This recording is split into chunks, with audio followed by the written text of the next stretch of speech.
Okay, so let's take it back a little bit. So when you guys first got together, you guys started out on social media, just like documenting you guys' time together, dancing together, doing cool fun stuff together. So like, how did you transition from being that Rissa and Quan to like the Rissa and Quan today with like all these deals and your big name influencers? People know who you are. Like, what was that transition like? It's crazy because you would think that it's a weird transition because you go from us dancing together on Instagram and stuff to YouTube. Like, it's not the same thing. It doesn't correlate at all, but it was a smooth transition. I feel like it was just natural. Yeah, I don't know. I just feel like it just happened naturally. We were just being ourselves. We were having fun with what we were doing, and we just went into it wanting to just have fun, you know? Yeah. So we met at a party, you know, and then it started with us, like somebody filming us dancing in a party, and then I posted it, and then I seen a lot of attention being drawn to it. You know, we started getting reposted on certain pages and stuff. So I was like, yo, let's just dance in the crib, you know? So we would dance together in the crib. Y'all was dancing. Yeah, we were dancing in the crib, you know, like Caribbean dancing, and then like it was just like going viral a lot. So Rissa had brought to my attention the YouTube channel. Like, I didn't know much about YouTube or couples on YouTube. Like, I would just go on YouTube to watch sports or music videos, but I guess she was watching couples on YouTube. So she was like, yo, we should do like a couples channel. And I was like, let's do it. And then we just started it, and had fun, we kind of like grew away from the dancing aspect, kind of stopped doing that, but we did have like a fan base from that, and it transferred over to YouTube, and then the rest is history. Well, talk to me about like when those like brand partnerships and those deals and like that money started coming in. Like, what was that first process like when you first got your first like brand deal? What did that look like for y'all? Our first brand deal had to be, we were still in college. Yeah, it was a couple. That only had to be like, what was it? Like small, like 250, 300 something. And we thought we were. So the thing is, we were mainly focused on finishing school. So we started the YouTube channel early 2018, but we only posted like 3 videos that entire year. Yeah. And then after we graduated, we was like, all right, we're really gonna like buckle down and really do the thing with YouTube. And then after that, like, we took off instantly. Once we started posting on YouTube. So the first brand deal was like 250. It was small. But honestly, I didn't know anything about social media. Like, neither of us did. Like, obviously we saw it was fairly new at that point. Yeah, and it was fairly new. So I was like, yo, you could get paid and get product to post. I was like, wait, what? When we first started, we didn't even know that we could get paid. So that was the beauty of it, because like, I feel like a lot of people nowadays are starting YouTube channels because they know you could get paid. When we started she wanted to do it for the fun of it. So we started it naturally just having fun, and then found out we could get paid. So like, even like with us, after we got paid and started getting paid and stuff, like, we didn't look at it like as a job. We looked at it as like just having fun. Yeah. You know? So what has your biggest brand deal been? You don't have to tell me who it was with, but like, what was that dollar looking like? What were those dollars looking like? An exact number? Definitely. I would say six figures, but okay. Yeah. All right. So next, I want to get into some of the questions that I know your fans are dying to know. First of all, where are you guys at with your home? Where are you guys at with your house? All right, so this process is we met with our contractor last month. We finally found the contractor for our house. So basically, we're waiting on them to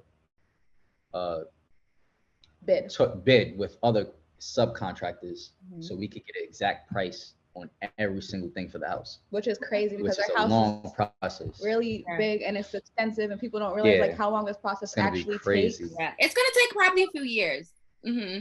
But I'm saying just the process of like just working with your architect, and then you have to, it's so many people that you have to wait on. And then we also started like during COVID, so like a lot of businesses were slower and they're booked out because there's only so many people working, you know. The main wait, the reason why it's been like prolonged for so long is because we were waiting on a contractor and like just finding the perfect contractor to build this type of house, because the house that we're building is like a house that you would probably see only in like Los Angeles in New York. In New You York. would never see a house like this in New York. So it's different finding a materials contractor and- that can build that kind of house in New York and getting the right material so that it could hold out withstand here weather.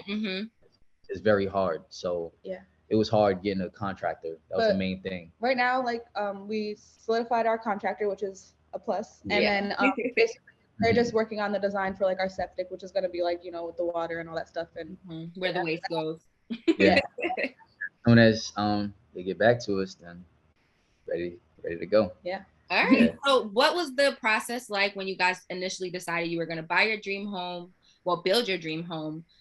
When you guys decided y'all was gonna buy 10 acres of land, like how did that? Because I don't know anybody that bought 10 acres of land. So what was that process like? And like money wise, you don't have to tell me exact figures if you don't feel comfortable, obviously. But like, what did that look like for you guys? I have no problem talking about this because I feel like that was such a big accomplishment. It is. No, absolutely. That's amazing. It's amazing. And you know what's crazy? So my mom actually helped us find our property, right? And this was something that happened, like, I want to say, like, fairly quickly. Like, my mom was just like, oh, like, you know, my mom was just the type of person to just, like, randomly just look at stuff one day. And she was like, yo, let's go look at this property. We went to it. We fell in love with the energy over there. And we're like, yo, this is huge, like 10 acres. Like, it's perfect. The location, everything. We loved it.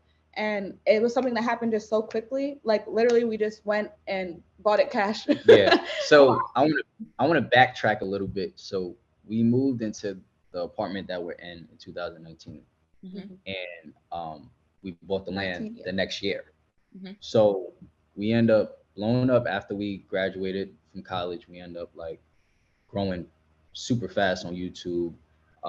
We saved, of course, and we were like, you know what? We both have like very high expectations of ourselves. Like we never wanted to settle for anything small. So once we started seeing big money, we was like, yo, we're gonna sacrifice and stay in this apartment as long as we can and try and build our dream home. So once we found the land, we end up going for it. Like it was the perfect location, secluded. It was the perfect area. We end up paying for that cash, 6 figures, of course. And after that, we was like, yeah, we're just gonna stay here. We're comfortable here. It's a good home, 2-bedroom apartment, but I'm happy you brought that up. We're comfortable here. I'm happy you brought that up. Yeah, because a lot of people decided that we're gonna stay here. A lot of people would comment like, "Oh, you guys are so big, but you're still like in a 2-bedroom apartment." But like, this is how we were able to. We sacrificed that. This is just what we did. You know, I'm sure everyone else has their own ways of saving and whatever, but this is how we did it. We decided to just keep the little rent that we got and stack up, basically. You know, basically. Because we were happy with where we are. Because we could have. We see a lot of YouTubers. They do it for the look. You know, it's no hate to anybody, but they do it for the look. Yeah, like, we could have rented out. We could have rented out a mansion, you know, crazy money in rent. But again, we're paying for somebody else's house, you know? Yeah. No, so it makes sense. It makes the same thing with us staying in this apartment, but we got a good rate for this apartment. So it's not really hurting our pockets. And then at the same time, we could save a lot. So it's like, you know what? We're going to just sacrifice, stay here for a little bit and build our dream home.